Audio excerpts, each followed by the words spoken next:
এক কৃষক ও তার ৩ ছেলে। এক সময় এক বৃদ্ধ তার ৩ ছেলের সাথে এক গ্রামে থাকতেন। ৩ ছেলেই ছিল পরিশ্রমী।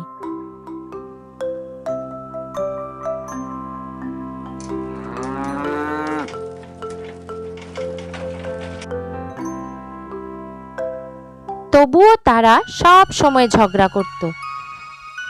বৃদ্ধ তাদের একত্রিত করার জন্য অনেক চেষ্টা করেছিলেন, কিন্তু তিনি ব্যর্থ হন।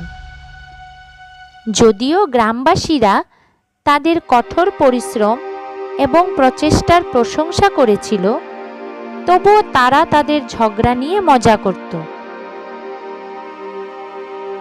মাস কেটে গেল এবং বৃদ্ধ অসুস্থ হয়ে পড়লেন। তিনি তার ছেলেদের ঐক্যবদ্ধ থাকতে বললেন, কিন্তু তারা তার কথা শোনেনি। তাই তিনি তাদের একটি ব্যবহারিক শিক্ষা দেওয়ার সিদ্ধান্ত নিলেন, যাতে তারা তাদের মতভেদ ভুলে যায় এবং ঐক্যবদ্ধ থাকে।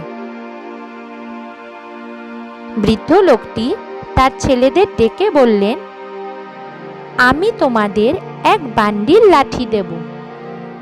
প্রতিটি লাঠি আলাদা করো এবং তোমাদের প্রতিটি লাঠি 2টি করে ভেঙে ফেলতে হবে।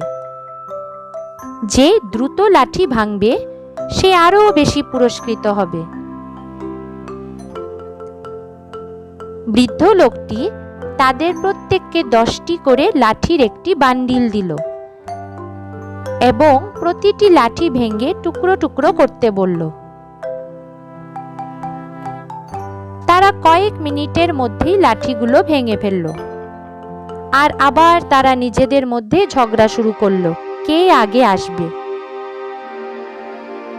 বৃদ্ধ লোকটি বললেন, প্রিয় পুত্রগণ, খেলা এখনো শেষ হয়নি। এখন আমি তোমাদের প্রত্যেককে আরও একটি লাঠির বান্ডিল দেব। তোমাদের লাঠিগুলো আলাদা লাঠি হিসেবে নয়, বরং একটি বান্ডিল হিসেবে ভাঙতে হবে।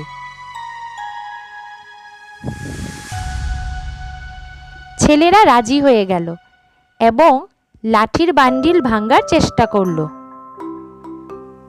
যদিও তারা যথাসাধ্য চেষ্টা করেছিল, তারা বান্ডিল ভাঙতে পারেনি। তারা কাজটি সম্পূর্ণ করতে ব্যর্থ হয়েছিল। 3 ছেলে তাদের ব্যর্থতার কথা তাদের বাবাকে জানালো। বৃদ্ধ লোকটি উত্তর দিলেন, প্রিয় পুত্রগণ, দেখো, তোমরা সহজেই একটি লাঠি ভেঙে টুকরো টুকরো করতে পারতে, কিন্তু বান্ডিল ভাঙতে পারোনি।